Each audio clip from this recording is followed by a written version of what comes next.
Welcome to VPG's virtual water cooler chat podcast, where we share lessons and stories of women professionals to help empower other women and expand a greater circle of influence. So we walk our journey with those who understand and appreciate us. Today we are going to chat with Grace Wang. Grace is an attorney at Allen & Overy LLP's New York office. Grace relies on her Ph.D. in electrical engineering from MIT and patent prosecution background to advise her clients in inter partes review proceedings and requests for ex parte reexaminations. She also focuses her practice on litigation in the International Trade Commission and District Court, as well as patent validity, infringement, freedom to operate, and due diligence analyses. Grace has experience with a wide range of technologies, including medical devices, signal processing, data analytics, integrated circuits, semiconductor devices, disease diagnostics, network biology, genetic risk assessment, communication systems and networks, and cloud computing. Grace's doctoral research focused on the neural coding of complex auditory signals. Morning, Grace. Thank you so much for being available for us on this virtual water cooler chat. So how are you today? I'm good. It's finally getting warmer here in New York. The high today is like 79, so I'm excited about that. Well, I got to know you probably about a year ago. And so I've been very impressed. And you were kind enough to be a moderator for one of our DEI panel. So that went super well, and I hope that was fun for you. One thing that I want to ask you is, what is the essence of Grace? I think of myself as really into problem solving, from the little things like solving a Rubik's Cube or doing Sudoku puzzles or little logic games. Like I've always been drawn to just like solving little things. And, I apply that obviously to my work now. Like a lot of what lawyers do and litigators is, we solve problems, or we identify arguments. That's really kind of what I've found that I really enjoy doing, both in my personal time and in my work time. The essence of me, I'm double-sided. I have 2 young kids at home, ages 4 and 6, a boy and a girl. And obviously, they take up a lot of my time, and they really right now are they take up a lot of my essence as well. Can you tell us a little bit about your background and also how you chose to become a patent attorney? And also a woman in STEM? Yeah. So I did my undergrad in electrical engineering at University of Illinois in Urbana-Champaign. I grew up in the suburbs of Chicago. So Urbana-Champaign was in-state school tuition. It was easy to get to. My brother had gone there for the same degree. So, I sort of just went into that. And I always really liked physics. I really liked physics in high school. So I thought electrical engineering was a good kind of degree to have. And then kind of coming out of undergrad, I realized, or nearing the end of undergrad, I realized what it had given me was a good toolkit. But for me personally, I felt not yet equipped to know how to use that toolkit. And I didn't feel done with engineering. So that's what led me to the Ph.D. The Ph.D. gave me so much time and so much space to just identify an unsolved problem and use that toolkit to solve a problem in a way that had never been done before. The first 4 years of the PhD is, setting up your experiments, debugging your source code, pulling your hair out, trying to get your experiment to work and collect data and analyze it. But it wasn't really until the end, as I was nearing my last year of the PhD, that I finally had gotten some results. I could finally interpret it. I could finally talk about it. And I found that it was that communication that I really liked doing, the communication of technical ideas and talking about it to different audiences, presenting it, writing about it, attending conferences, presenting on it. And that's what I really got excited about. And so that's, when I kind of decided that patent law would be a natural next step. And I think a lot of people think it's a little bit odd to have like done a PhD and then then move to patent law. And they're like, oh, what a shame. Like you could be doing like the real engineering. And for me, it's not about always like making use of everything that you have learned, because certainly there was knowledge that I had learned from the PhD that didn't transfer over to being a patent lawyer.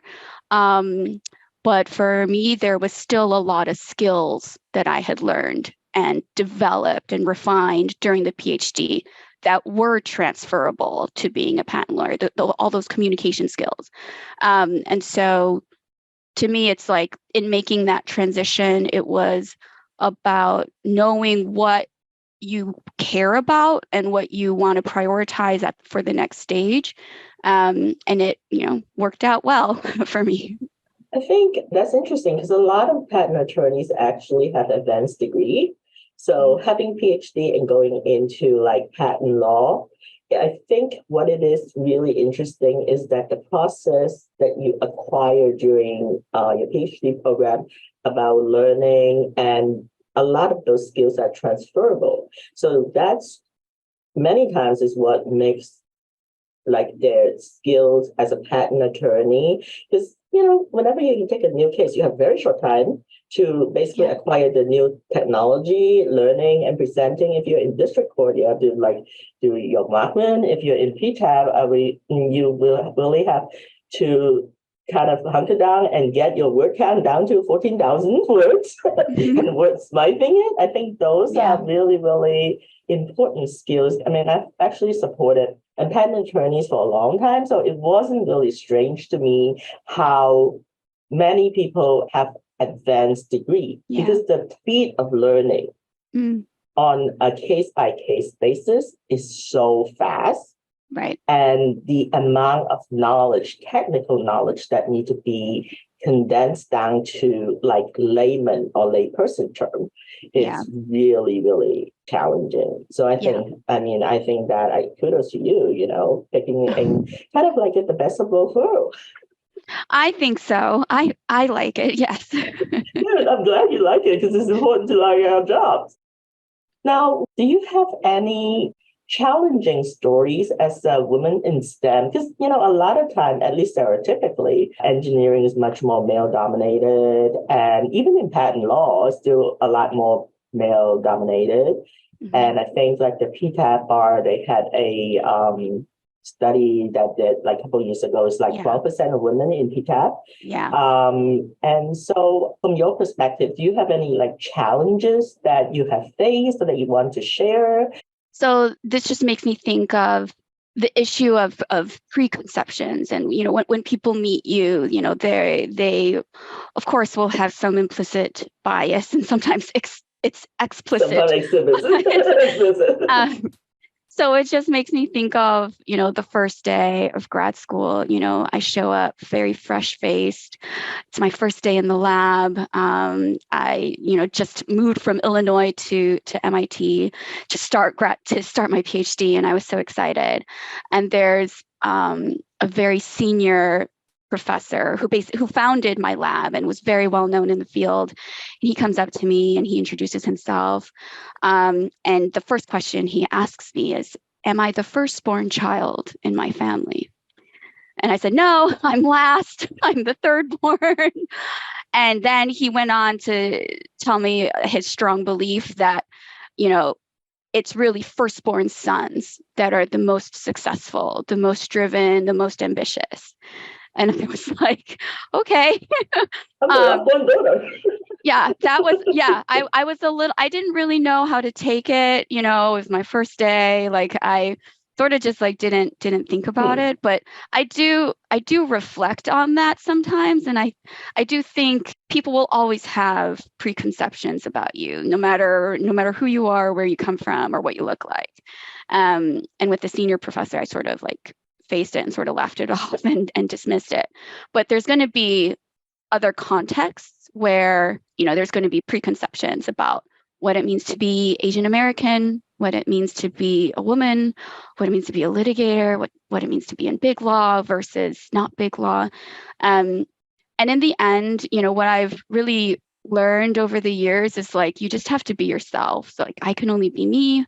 You have to be authentic and true to who you are.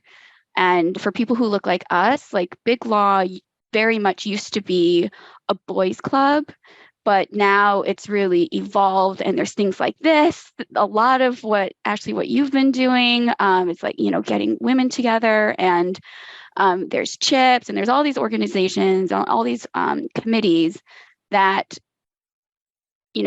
make sure that going forward, it's not going to be a boys' club, and there is a place for different people that have different personalities and different priorities, and there's a place for everyone to feel included in this space. I could not agree with you more. I think one of the things that has been really interesting and challenging is that I wasn't born in the States. I was born in Hong Kong. I didn't come here until like probably about the age of 11. So I do have my accent. So even though I was like doing really well academically and professionally, I was such a people pleaser. So of course I was outstanding. Everybody was like, oh, sure. And that was before I became like the CEO of my own company. Mm-hmm. But once I started, there's so many different roles. And as an Asian American, especially not born in the States, there's so many conflicting roles that I have to kind of play out. Yeah. And on top of it, I'm not an attorney. So it's like when I go in as a consultant, it's super challenging because how do I go into a space that is traditionally very hierarchical?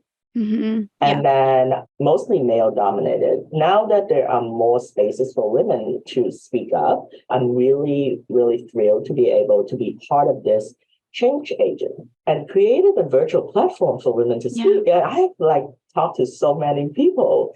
And yesterday I was talking to Jennifer Wu. Yeah, you know her?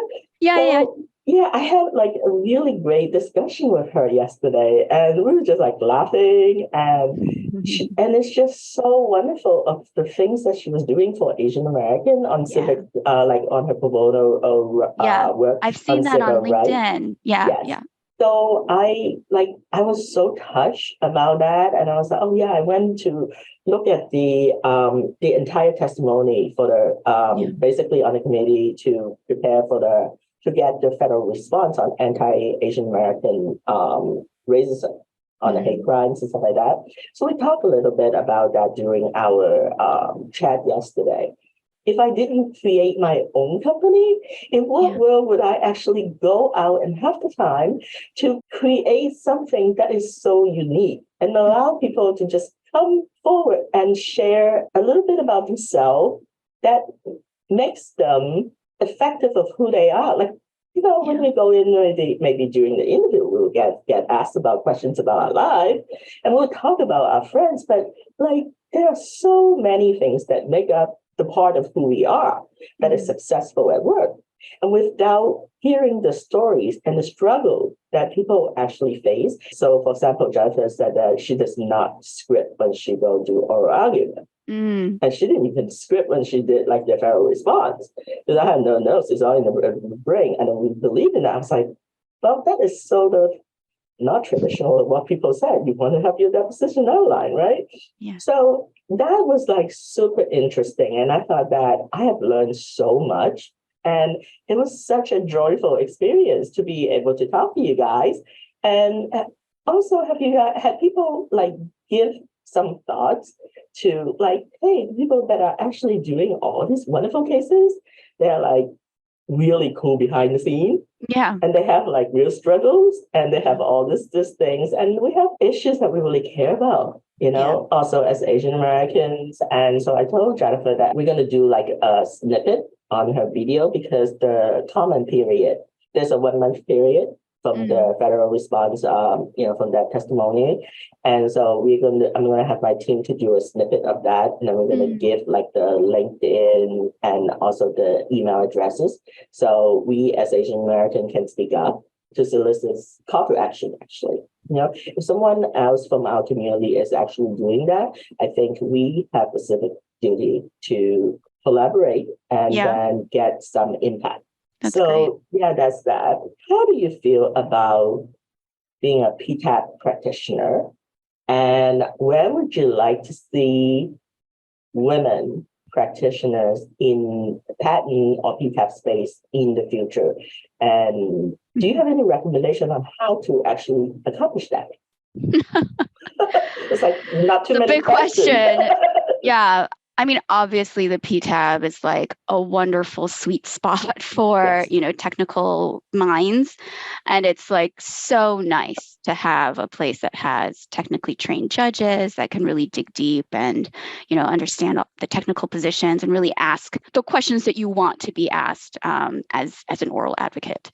You mentioned the 12% number. I heard that at the PTAB conferences the last couple of years, and it's truly atrocious. And I think that's the number that's the percentage of like attorney appearances, but the number is even less, I think, for attorneys who do the oral argument.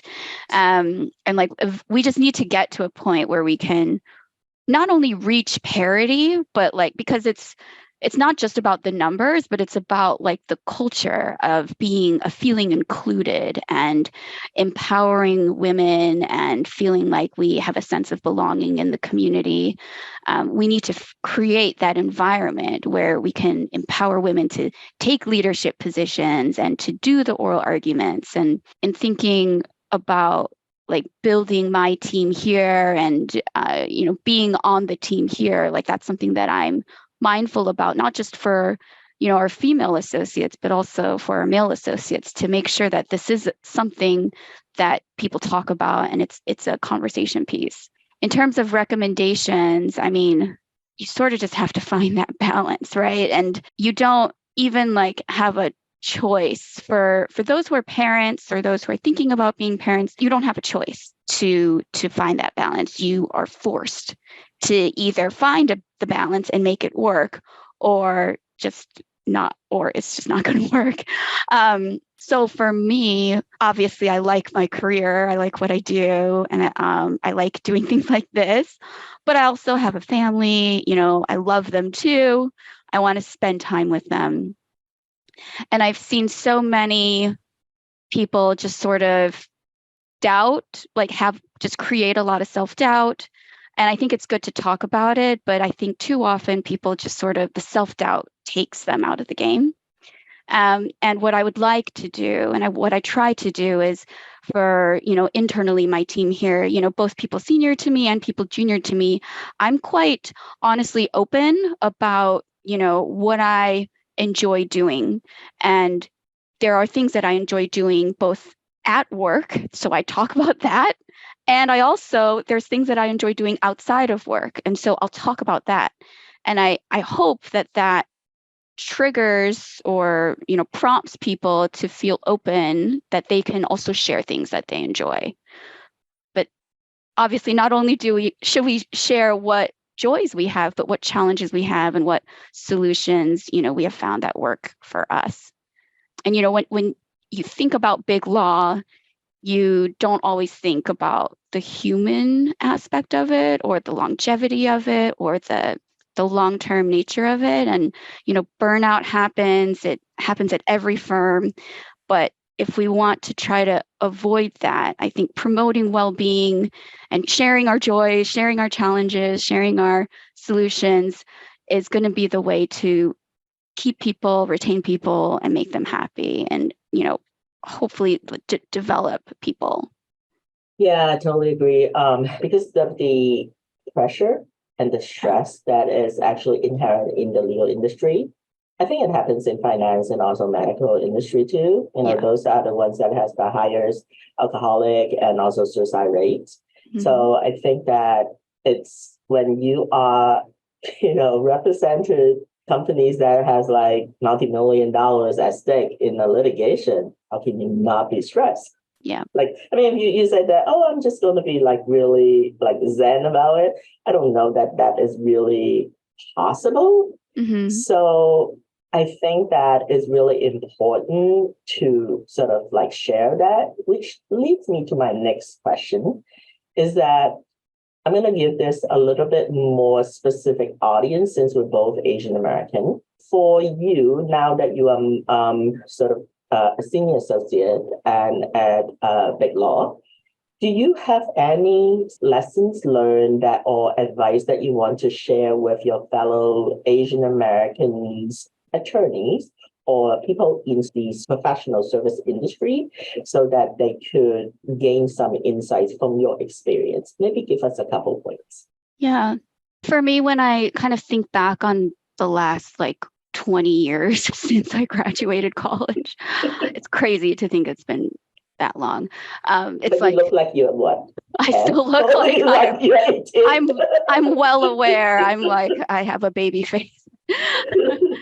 What has helped me has been just being open to change, especially in our field, but I'm sure this applies to all different fields.